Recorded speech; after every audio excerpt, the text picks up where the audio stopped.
And I think that they are in this moment of like, oh, is there some sort of I'm not going to say recession, but like troubled time ahead? Are there troubled times ahead? So I think there are like these multiple factors that are coming at the same time. Do you think that Facebook is particularly exposed to, for lack of a better word, like US GDP growth? Is that a big thing for Facebook? No, I think what's happening is that Facebook, the social media company, is actually fine. Like they make money, that division's doing fine, but they have kind of maxed out at US user growth, right? So they are more affected by other countries having big yikes moments than the US having big yikes moments. I mean, I think in their Facebook division, right? Like that's where they're trying to grow users.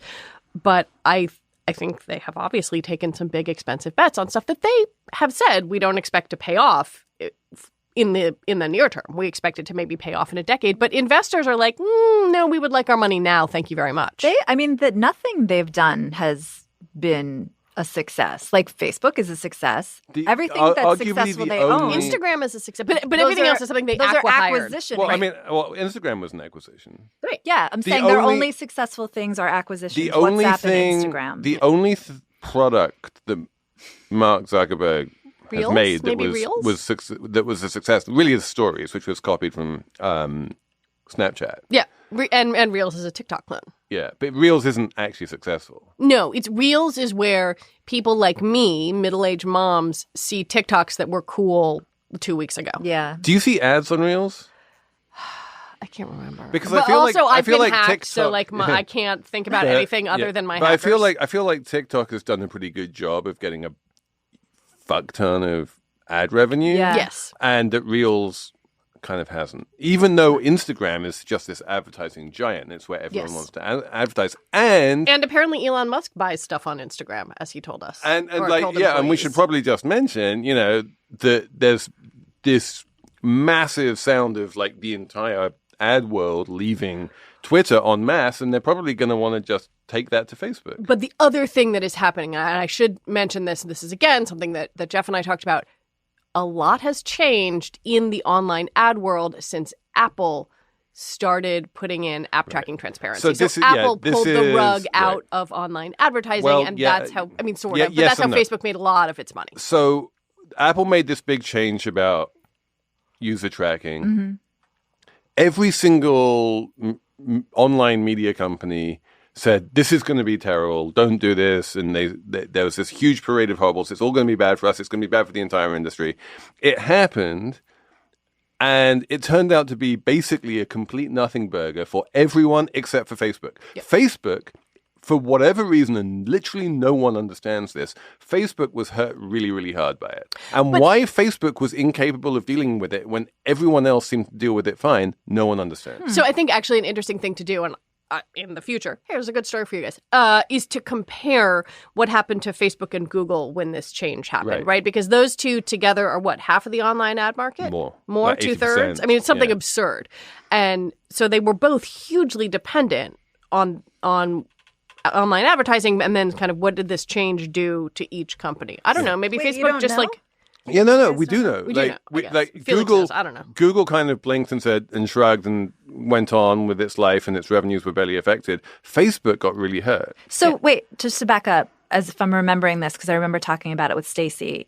Basically, this is the feature on my iPhone where it says, "Do you want to be tracked by Facebook, Google, whatever?" Right. When you are not on our app. It's pretty obvious it's not obvious, but I would think everybody hates Facebook, so they say no. And for Google, they're like, it's fine. I'm on Google Maps. No, it's not that. It's not. No, the point is that everyone just says no to everything. Oh, everyone says no to everything, and yet Google still manages to sell ads despite that, and Facebook doesn't.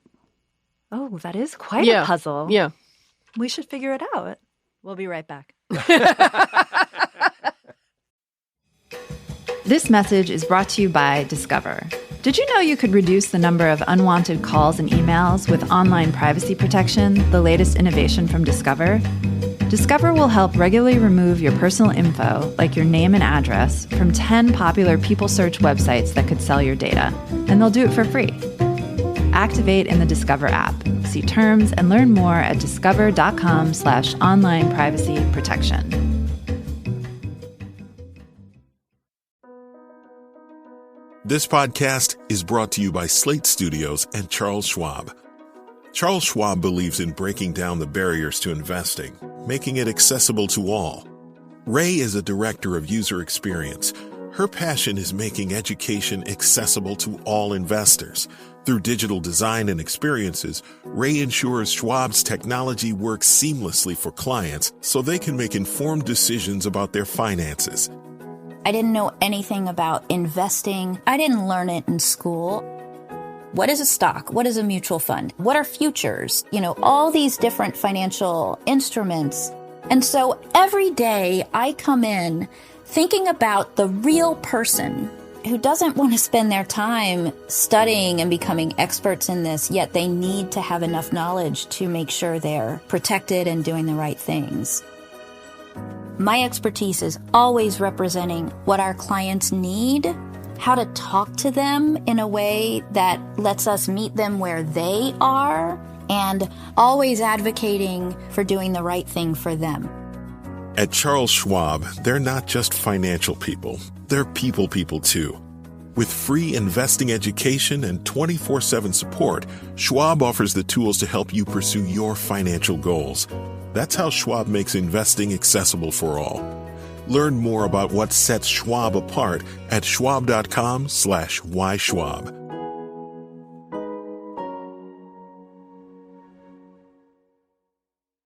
Okay, so we're going to talk about Elon and fake brands. Aw, fine. Fine. I mean, it was your idea, Emily. Yeah, because listen, it was all theoretical before. The 80 other times we talked about Elon Musk buying Twitter. It was like theoretical deal talk, and we talked about like the bankers and the loans and the money. And like, I'll be honest, like I didn't care that much and I was annoyed by it. But now it's affecting me, Felix, and I'm upset. Like, Twitter is a mess. This week has been a mess. Twitter, every day, every minute, Elon Musk is saying something that contradicts what he said, the hour before, and it's a total mess. He fired half of the Twitter staff. Then he said, oops, we fired some people that probably should come back. All the people who worked on security for the site, which is really important because Twitter, I mean, you just tap it and it's a mess, and the spam and the scammers come running. The people who handle security are gone. The people who work with advertisers are gone. Advertisers are gone. When I look at my feed, it's all like the weirdest ads I've ever seen. It's like looking at, I don't know, some like sixth-rate news site or something. And then he tried to sell blue check verification for $8 without verifying who who they were. And obviously that's all going to be a mess. And it was quickly a mess. As Lizzie was saying, a bunch of people are pretended to be companies. They bought the $8 check and they're like, funny. I'm Eli Lilly and insulin is free. I have been I've been losing my mind at the fake brand treats. Like, we have overthrown the government of Brazil. No, yeah, there's like the fake George W. Bush account, the fake. A second Tesla has hit the World Trade Center. Oh my God! From Tesla Real, they also had a fake Pope. I mean, a fake Jesus, a fake Pepsi that just tweeted Coke is better. And so this was Felicity owned slaves by American Girl. So then they quickly had to be like, okay, well, we'll sell the check marks, but then we'll put a little official on the real blue verified check marks. And you're like, guys, that was what the check. Anyway, you're okay. You're going to do that. That okay. lasted what, 6 hours? Like, I know. I had a conversation with Senator Chris Murphy, and he was like, "So I had one check mark, and then another one, and then that one went away." And he was like, "I don't know, dude's a senator. Come on." He really is messing it up. And then the biggest piece of all is that the entire legal and compliance team quit en masse the day before they had to certify that Twitter was in compliance with its FTC consent decree, because it clearly isn't. If you read the FTC consent decree, it is absolutely obvious that, like, if you roll out a new product, you need to have done all of this work on making sure that it's safe and blah, blah, blah. And Elon, of course, being Elon, has done none of that.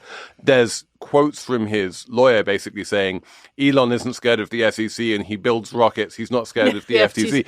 But like the FTC, meanwhile, is tweeting out, excuse me, we are watching this very carefully and we take this stuff very clearly, very, very seriously, and no one is above the law. And the difference between the FTC and the SEC is that the FTC can send you to jail. Really? Yes. That seems, I pray for that. significant. Can I just say this is like one of my favorites? This is actually Elon Musk. Really for real, Elon Musk. How many check marks does he have? Going forward, accounts engaged in parody must include parody in their name, just not in bio. And somebody tweeted like, surreal substitute teacher losing control of class vibe. Just like everything. I'm sorry. because- like lots of people have lost their jobs. Yeah. People have lost a way to communicate. Like dissidents in Saudi Arabia, I am worried about because the Saudis now have the second largest stake in Twitter. But like the dunking is hilarious. Yeah, so basically Kathy Griffin and Manu Saadia of, Friends of the Pod and all of these people changed their name to Elon Musk and then got banned because but yeah, another thing which just like, this has been the mother of all shit shows, but one of the other things that happened along the way was that there was a report that anyone who invested more than $250 million in Twitter, which would include the Saudi government, now gets full access to the Twitter fire hose, which is every single thing that everyone has ever tweeted. Real bad. Which seems really bad. I mean, that's what I was talking to Chris Murphy about because he's like, this should have a CFIUS review. Should I delete my account? I don't should think I it would delete help. my all my direct messages? Because I've done reporting on Twitter. Yeah, probably the Saudis can see that. Probably not. I mean, but also, like, I don't think it matters. I think they know anyway, right? Like, I don't think deleting your DMs is going to make a difference. Or deleting my account either. It's all there No, forever. it's there. Is Twitter... Look, is he breaking it permanently? That's my question. I don't know. So... If it goes into bankruptcy, will some lovely person buy it? So, like, there is a plan. My friend Rick Webb has this idea that what he wants to do is someone should just buy Twitter for like $1. Put him in charge, and he's going to be like, I am not going to grow revenues. I am not going to do anything. I am just going to shore up the infrastructure, make sure that it works, make sure that it's safe, With what make money? sure that you're in compliance. Twitter has $4 billion in the bank. In cash? In cash. So what's Elon doing going out charging people $8 a pop? I think they rolled that Elon back. keeps on talking about how the last hour. Elon keeps on talking about negative cash flows and how it's losing $4 million a day or something. If you're losing $4 million a day, it still takes a while to get through $4 billion. But more to the point, Twitter only has negative cash flows because he loaded it up with $13 billion of debt. Right, they have like $1 billion in debt service a year. So if you do a debt for equity swap and then like turn all that debt into equity in like new Twitter, put like a very boring CEO in charge who's not trying to grow it, not trying to turn it into the biggest company in the world or a super app or a banking app or a savings account app, whatever it is that Elon wants, and just tries to make it into a Twitter that works, and then in a couple years' time, when you have a Twitter that works, then you start building on that. Like I volunteer to be CEO. Exactly. I don't know anything about running a company, but you know what? I could do a better job. I wouldn't be tweeting through it. Literally, which seems to be bad. Yeah, literally, you could have a bag of flour as CEO and would do a better job than Elon Musk. Although he claims that traffic is up to Twitter because everyone wants to watch the car crash. Everyone is just like, refresh. I think, I'm just putting it out there, that the government should take control of Twitter and it should be like NPR or PBS or something. Okay, hold on. Yeah, and then you put that... Don't ruin NPR for me, please. Okay, big time out. The government has 1 cent on the dollar. I believe this is correct. I might be getting that wrong. But it's like a tiny, tiny, tiny, tiny, tiny amount of money that they put into NPR. I just want to dispel the notion that it is owned by the government. As a former NPR employee and a former Minnesota Public Radio employee, but it should be very important to know. But Emily says NPR. She just meant BBC, didn't you? That's what you meant. BBC. I want it to be a nonprofit. The government. It can be a nonprofit, but it's just not owned by the government. Okay, to be clear. Someone But needs to but step then- in. Because I Emily- think that's a myth. That But the then right wing endorse. Emily said owned by I the government, and my original this is on the Axios Slack, and she's like, it should just be owned by the government. I was like, which government? I vote for Belgium, and Emily's Why? like, why? What And so I'm like, but clearly you don't want the American government in charge because the American government is a shit show. The just Belgian explained- government, hang the on. Belgian government barely exists. This is why you want the Belgian government to do it because, it's basically the government equivalent of a bag of flour. Listen to me. We just had You a make whole lot of friends in segment. Belgium.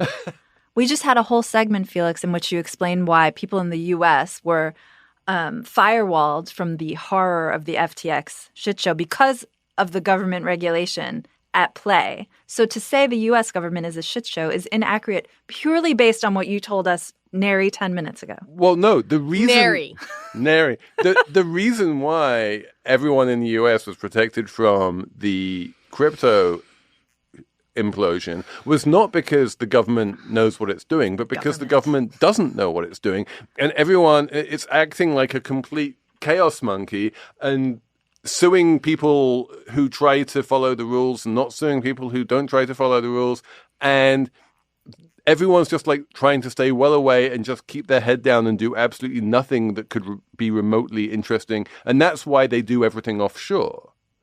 So that's not sensible regulation. That's just being completely batshit. I don't know. I think Twitter should be owned by either a nonprofit entity or the government or Belgium. Of Belgium. Me. It should No be owned by me. offense. Or Lizzie. Or Lizzie. Let's I just guess. give it to Lizzie. Although, I don't know. I feel like being a CEO, Lizzie, could turn you into some megalomaniac. No, You don't because know. I promised to surround myself with people who tell me I'm being a dum-dum. No, but So I you'll think, hire I Felix think, then? I think seriously. I would hire my husband who'd be like, can you practice the breathing that we teach our toddler? Because I think you're being impatient right now. Let's all take a deep breath. I do think, in some glorious ideal world, it would just wind up getting given to the Wikimedia Foundation or something Fine. like that. Great. But- And then I love Twitter would ask Wikipedia. you for $5 every Exactly. time you opened the app. Exactly, and that would be That's fine. fine. Yeah. It'd be Better like, please give us the money. I mean, that's what Twitter was for a while when Elon was asking us for $8. That's true. So let's go. Let's go. All right, let's do a numbers round. Lizzie, Did you bring we it have up? a numbers round every week on Slate Money. I am prepared for that. Pick a number, any number, and just tell us what that number is.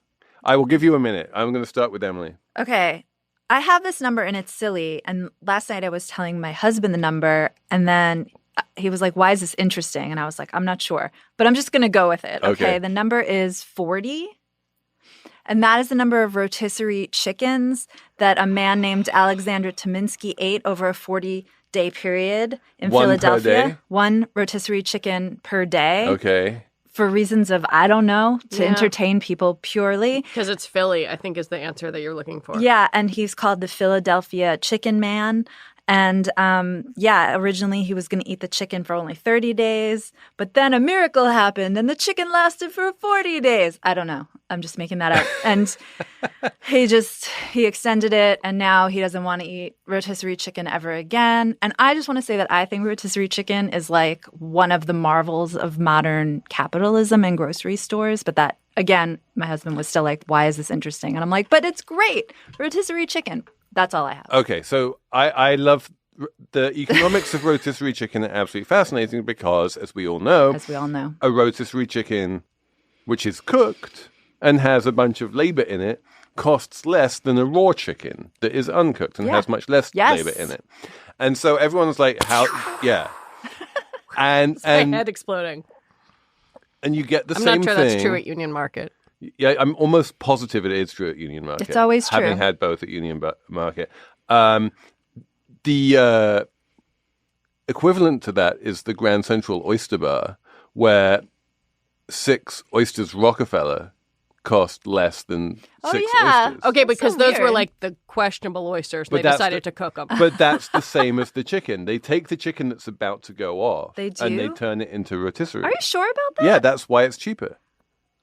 I don't want to. No, Oh. Felix, you're ruining it. Oh, I thought it was Felix. cheaper because it was like a loss leader, like for a Costco. That's why they never raise the price of their chicken. No, it's because it's a way of using up the chickens that you would otherwise need to throw away because Are you sure? Yes. They're always smaller, You're not too. just making this up. I am not making this up. But can we also say that the rotisserie chicken is more delicious than the chicken you make at home 9 Yes. times out of You 10? can That's totally an say that. acknowledged fact, right? Yeah. I gotta say, gotta put in a plug for Samin Nosrat's Oh, yeah, buttermilk I do that. brine. That thing is amazing. But I made don't that one. know. It was good. I don't know. Rotisserie. Anyway, that's my number. Okay. Do you got one now? Now I got one. You got one? My number is 1, as in the 1st of October, because my household has been sick since then. And this actually has a story, like a news story attached to it, which is this kind of staggering explosion in illnesses among young children right now. Is this RSV or whatever it's called? Yep. Respiratory syncytial virus. We did not have RSV, although I know a couple people. Bess Levin from Vanity Fair, her daughter had RSV. She came on my show to talk about it. RSV sucks. Colds, enterovirus, rhinovirus, obviously COVID, the flu.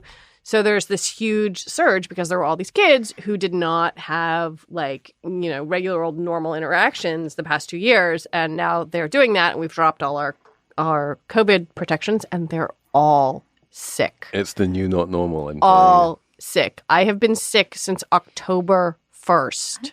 I don't know if I should have come in today to see you. Sorry, man. I mean, I'm not really sick anymore. Now I just have like a sort of what sounds like a smoker's cough. Okay. All right. Cool. Yeah. Cool. Yeah, Some people I'll calling lick it you after the this triple podcast. demic. no, it's Triple demic. yeah, And there was hospitals are like right. hugely pediatric ERs, pediatric urgent cares are like hugely overwhelmed. Yeah, and it is a kind of COVID rebound, right? Yeah, I think I'm going to tease the Slate Plus. My number is 6.2%, which is the average compound annual growth rate that you saw on the paintings that Paul Allen sold that he had bought previously at auction. Some beautiful paintings. There were some amazing paintings, and we're going to talk about these paintings on Slate Plus, and it was an amazing sale, which got like $1.6 billion. And we'll talk about this on Slate Plus, but like, what's super fascinating is this guy was an amazing art collector. He had the best art in the world. Christie's managed to pull together this incredible sale. Everyone came to it. Everyone overpaid. And even after all of that, at the best possible time to sell, he still underperformed the stock market. So do not listen to anyone who tells you that art can outperform stocks. That's my lesson there. Well, we'll talk about it more in the Plus. We'll talk about it more in the Plus. I have questions about that. For the rest of us, we plebs who don't subscribe to Slate Plus, I think that's it for Slate Money this week. Lizzie, you came on at did. incredibly short notice. You are amazing. We love you. Thank you Now for come coming on my podcast, Now Felix. I'll come on your podcast. It's a mutual podcasting society right here. Very important. Thanks to Anna Phillips for producing. And yeah, we'll be back next week with more Slate Money.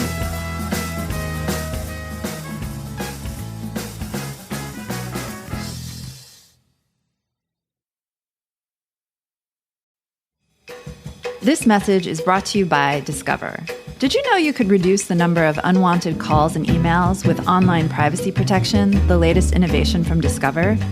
Discover will help regularly remove your personal info, like your name and address, from 10 popular people search websites that could sell your data, and they'll do it for free. Activate in the Discover app. See terms and learn more at discover.com/online privacy protection.